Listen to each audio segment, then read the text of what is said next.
Welcome to another episode of Mike Reads. Tonight we'll be continuing our series on Adam Smith's The Wealth of Nations with our 10th and final read in Book 5, Chapter 2, Part 2, Chapter 2 entitled Of the Sources of the General or Public Revenue of the Society, and Part 2 entitled Of Taxes.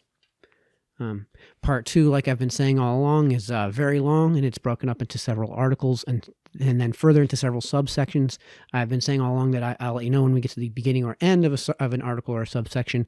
Tonight we should finish axiomatically this article and subsection because we should be able to finish Chapter 2 tonight. So let's dive right on in then. The uniform system of taxation, which, with a few exceptions of no great consequence, takes place in all the different parts of the United Kingdom of Great Britain, leaves the interior commerce of the country, the inland and coasting trade, almost entirely free. The inland trade is almost perfectly free, and the greater part of goods may be carried from one end of the kingdom to the other without requiring any permit or let pass, without being subject to question, visit, or examination from the revenue officers. There are a few exceptions, but they are such as can give no interruption to any important branch of the inland commerce of the country. Goods carried coastwise, indeed, require certificates or coast cockets. If you expel coals, however, the rest are almost all duty-free. This freedom of interior commerce, the effect of the uniformity of the system of taxation, is perhaps one of the principal causes of the prosperity of Great Britain, every great country being necessarily the best and most extensive market for the greater part of the productions of its own industry. If the same freedom, in consequence of the same uniformity, could be extended to Ireland and the plantations, both the grandeur of the state and the prosperity of every part of the empire would probably be still greater than at present. In France, the different revenue laws which take place in the different provinces require a multitude of revenue officers to surround not only the frontiers of the kingdom, but those of almost each particular province, in order either to prevent the importation of certain goods or to subject it to the payment of certain duties, to the no small interruption of the interior commerce of the country. Some provinces are allowed to compound for the gabelle or salt tax. Others are exempted from it altogether. Some provinces are exempted from the exclusive sale of tobacco, which the farmers general enjoy through the greater part of the kingdom. The aids, which correspond to the excise in England, are very different in different provinces. Some provinces are exempted from them and pay a composition or equivalent. In those in which they take place and are in farm, there are many local duties which do not extend beyond a particular town or district. The traits, which correspond to our customs, divide the kingdom into three great parts. First, the provinces subject to the tariff of 1664, which are called the provinces of the 5 great farms, and under which are comprehended Picardy, Normandy, and the greater part of the interior provinces of the kingdom. Secondly, the provinces subject to the tariff of 1667, which are called the provinces reckoned foreign, and under which are comprehended the greater part of the frontier provinces. And thirdly, those provinces which are said to be treated as foreign, or which, because they are allowed a free commerce with foreign countries, are in their commerce with the other provinces of France subjected to the same duties as other foreign countries. These are Alsace, the 3 bishoprics of Metz, Toul, and Verdun, and the 3 cities of Dunkirk, Bayonne, and Marseille. Both in the provinces of the 5 great farms, calls on account of an ancient division of the duties of customs into 5 great branches, each of which was originally the subject of a particular farm, though they are now all united into one. And in those which are said to be reckoned foreign, there are many local duties which do not extend beyond a particular town or district. There are some such even in the provinces which are said to be treated as foreign, particularly in the city of Marseille. It is unnecessary to observe how much both the restraints upon the interior commerce of the country and the number of the revenue officers must be multiplied in order to guard the frontiers of those different provinces and districts which are subject to such different systems of taxation.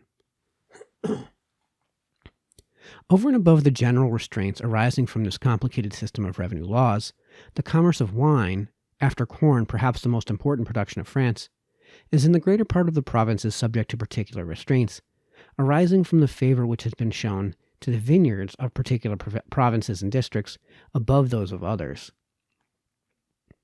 The provinces most famous for their wines, it will be found, I believe, are those in which the trade in that article is subject to the fewest restraints of this kind. The extensive market which such provinces enjoy encourages good management both in the cultivation of their vineyards and in the subsequent preparation of their wines. Such various and complicated revenue laws are not peculiar to France.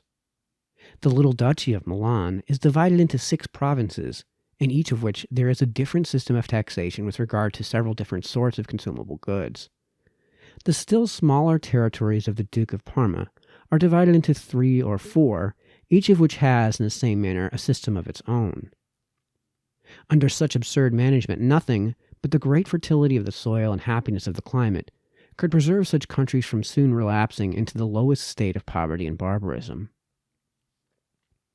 Taxes upon consumable commodities may either be levied by an administration of which the officers are appointed by government and are immediately accountable to government, of which the revenue must in this case vary from year to year, according to the occasional variations in the produce of the tax, or they may be let in farm for a rent certain, the farmer being allowed to appoint his own officers who, though obliged to levy the tax in the manner directed by the law, are under his immediate inspection and are immediately accountable to him.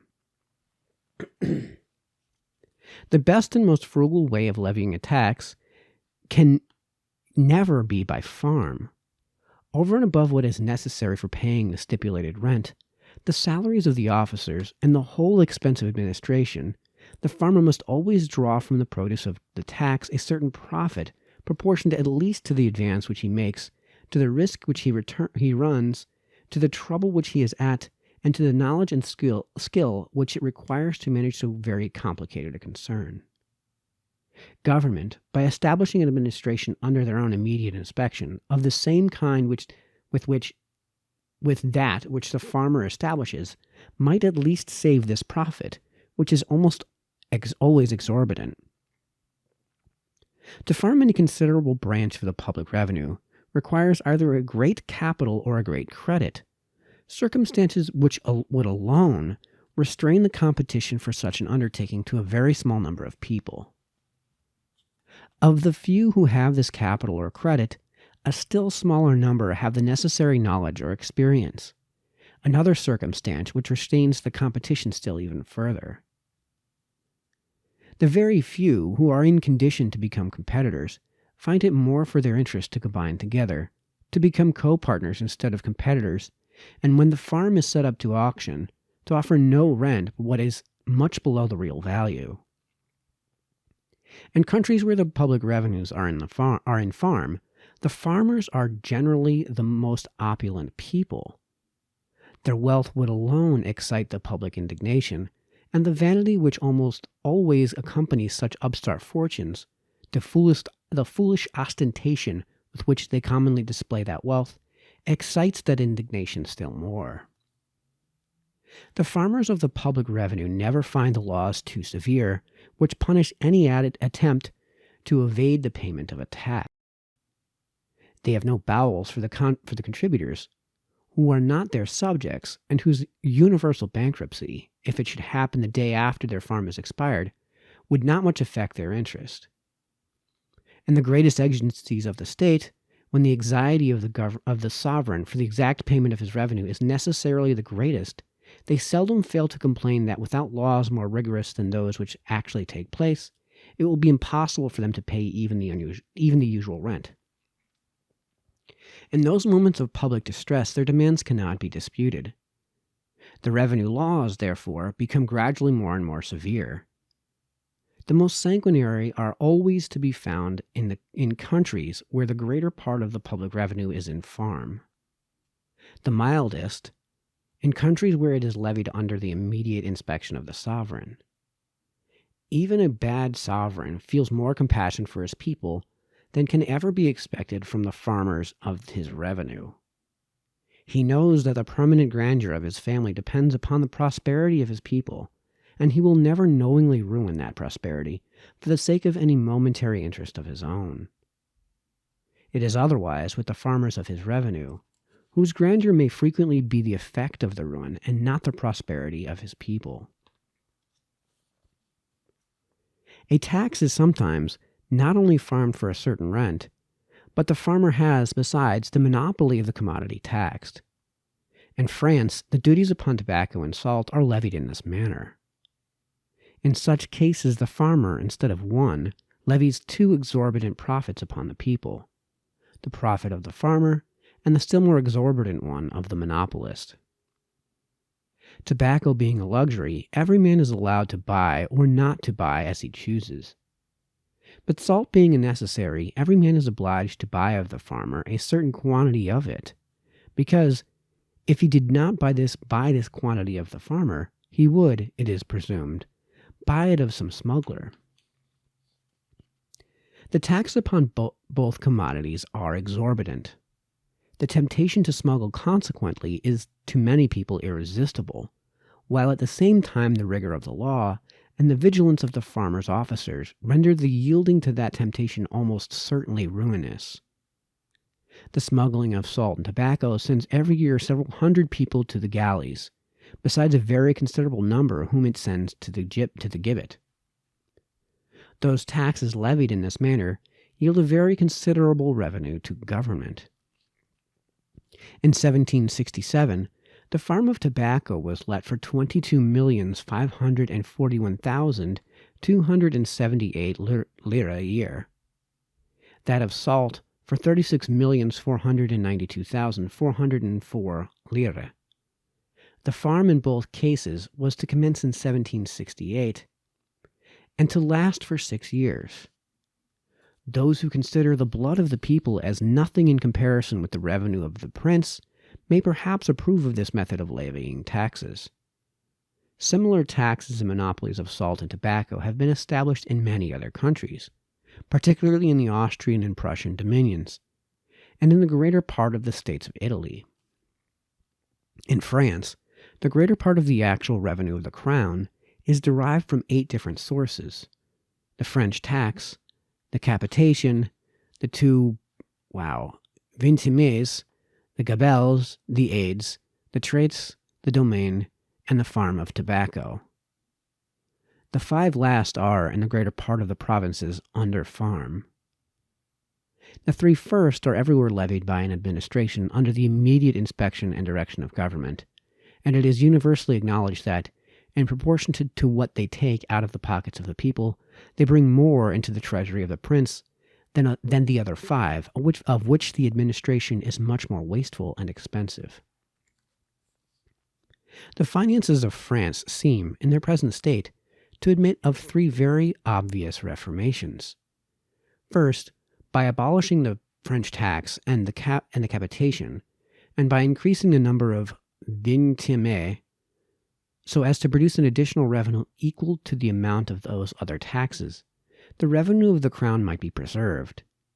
The expense of collection might be much diminished. The vexation of the inferior ranks of people, which the French tax and capitation occasion, might be entirely prevented, and the superior ranks might not be more burdensome than the greater part of them are at present. The vingtiemes, I have already observed, is a tax very nearly of the same kind with what is called the land tax of England. The burden of the French tax, it is acknowledged, falls finally upon the proprietors of land, and as the greater part of the capitation is assessed upon those who are subject to the French tax at so much a pound of that other tax, the final payment of the greater part of it must likewise fall upon the same order of people.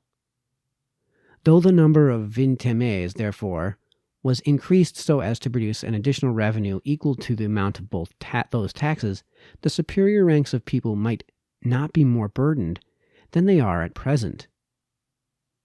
Many individuals, no doubt, would, on account of the great inequalities with which the French tax is commonly assessed upon the estates and tenants of different individuals. The interest and opposition of such favored subjects are the obstacles most likely to prevent this or any other reformation of the same kind. Secondly, by rendering the gebel, the aids, the traits, and the taxes upon tobacco, all the different customs and excises uniform in all the different parts of the kingdom, those taxes might be levied at much less expense, and the interior commerce of the kingdom might be rendered as free as that of England. Thirdly and lastly, by subjecting all those taxes to an administration under the immediate inspection and direction of government, the exorbitant profits of the farmers general might be added to the revenue of the state. The opposition arising from the private interest of individuals is likely to be as effectual for preventing the two last as the first mentioned scheme for reformation. The French system of taxation seems, in every respect, inferior to the British. In Great Britain, 10 million sterling are annually levied upon less than 8 millions of people, without its being possible to say that any particular order is oppressed. From the collections of the Abbé Exbilly, and the observations of the author of the essay upon the legislation and commerce of corn, it appears probable that France, including the provinces of Lorraine and Bar, contains about 23 or 24 millions of people, 3 times the number perhaps contained in Great Britain. The soil and climate of France are better than those of Great Britain. The country has been much longer in a state of improvement and cultivation, and is, upon that account, better stocked with all those things which it requires a long time to raise up and accumulate, such as great towns, and convenient and well-built houses, both in town and country. With these advantages, it might be expected that in France a revenue of 30 millions might be levied for the support of the state, with as little inconveniency as a revenue of 10 millions is in Great Britain.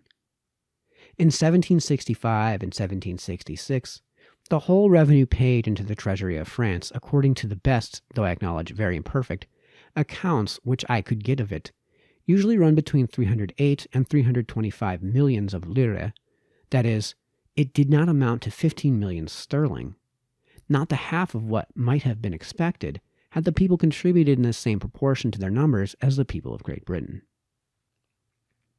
The people of France, however, it is generally acknowledged, are much more oppressed by taxes than the people of Great Britain.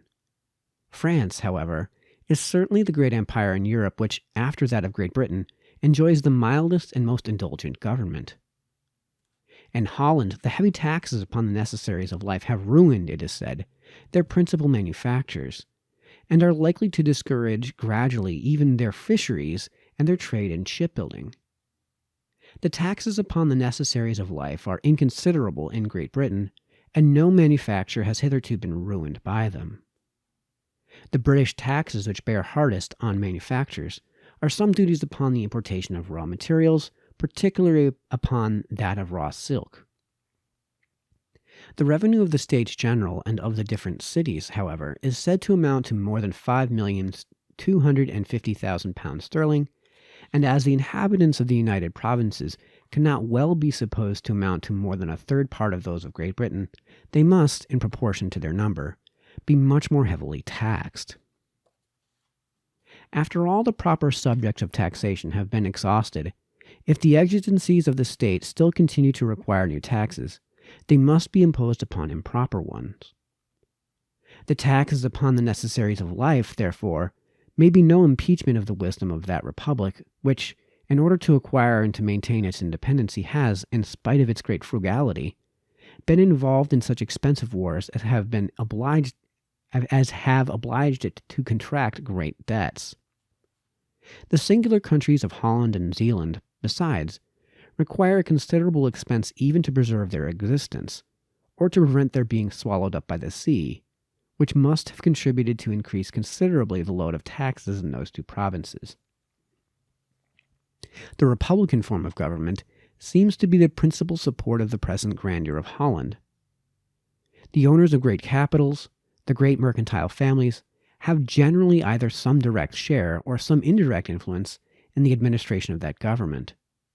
For the sake of the respect and authority which they derive from the situation, they are willing to live in a country where their capital, if they employ it themselves, will bring them less profit, and if they lend it to another, less interest, and where the very moderate revenue which they can draw from it will purchase less of the necessaries and conveniences of life than in any other part of Europe. The residence of such wealthy people necessarily keeps alive, in spite of all disadvantages, a certain degree of industry in the country. Any public calamity which should destroy the republican form of government, which should throw the whole administration into the hands of nobles and of soldiers, which should annihilate altogether the importance of those wealthy merchants, would soon render it disagreeable to them to live in a country where they were no longer likely to be respected. They would remove both their residence and their capital to some other country, and the industry and commerce of Holland would soon follow the capitals which supported them. All right, that actually concludes Book 5, Chapter 2. Our next read will begin Book 5, Chapter 3, the final chapter in Adam Smith's The Wealth of Nations. It's 50 or so pages long, so it'll probably take us 5 reads, and crossing my fingers that there's not so much French in there that I can't read or pronounce properly, so I don't stumble through it as badly as I just did this past read. But yeah, until then, this has been Mike, signing off.